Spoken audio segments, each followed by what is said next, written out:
I know these journals are rather spontaneous and random. That's why I don't give them a title, I just give them a date.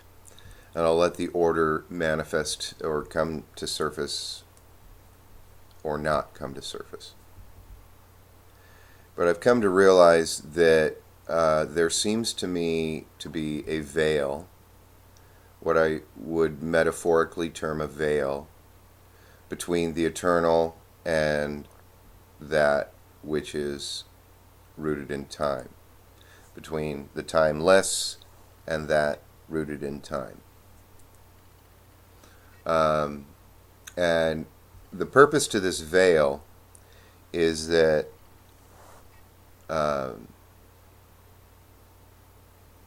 what is rooted in time keeps repeating itself over and over and over. It's the serpent eating its own tail. It's the ever recurring.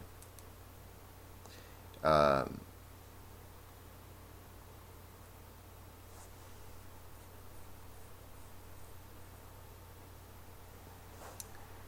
and the veil protects the ever recurring from becoming aware of the eternal.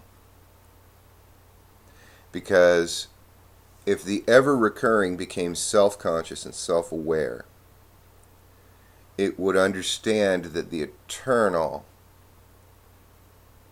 has no reason or understanding. And the reason why it has no reason or understanding is that it has no concerns for time. The reason and the understanding are rooted in time.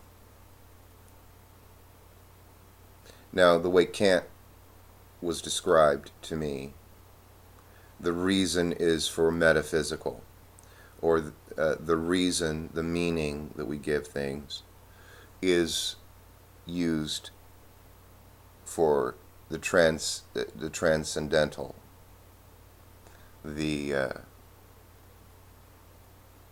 aspect that is not concerned with time, that is timeless.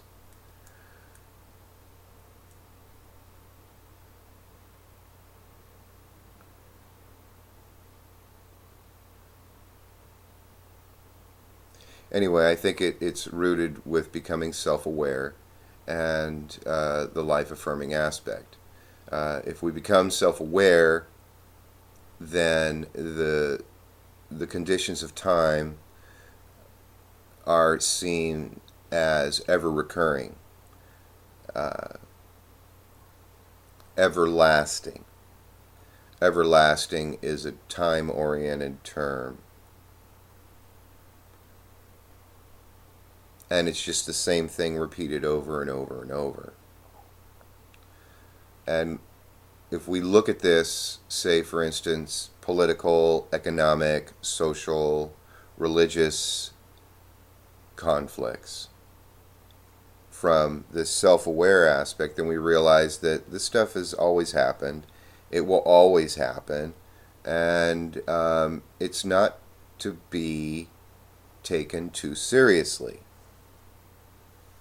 But if we're all caught up in being possessed by our feelings, then losing our job, not being able to eat, losing our home, having to go to war, coming into conflict with ulterior religious beliefs, these things can be seen as life-threatening.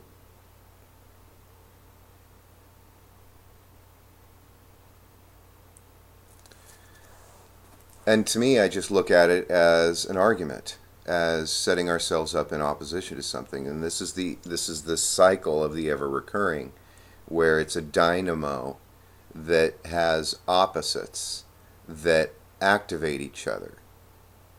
And transcending that, going to a perspective that sees these things over long expanses of time and see how they keep happening over and over and over.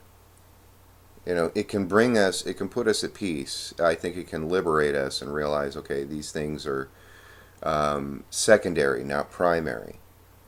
But that veil that's there that separates the timeless with the rooted in time, doesn't want us to become self-aware because its concern is with affirming life.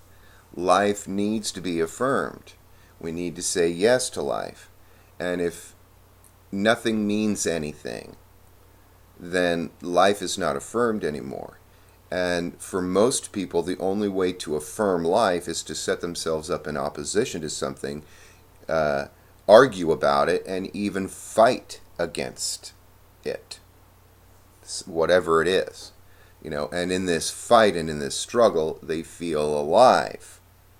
When actually what I look at it as is all the repressed feelings that they've been channeling into all these little specific little boxes finally have an outlet to just come out all at once.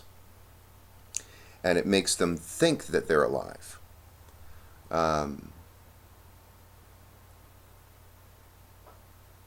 don't want to devalue these highly productive individuals who are going out and doing a lot of things in the world and producing all these works, dams and wars and military inventions and artwork, and I don't want to devalue them.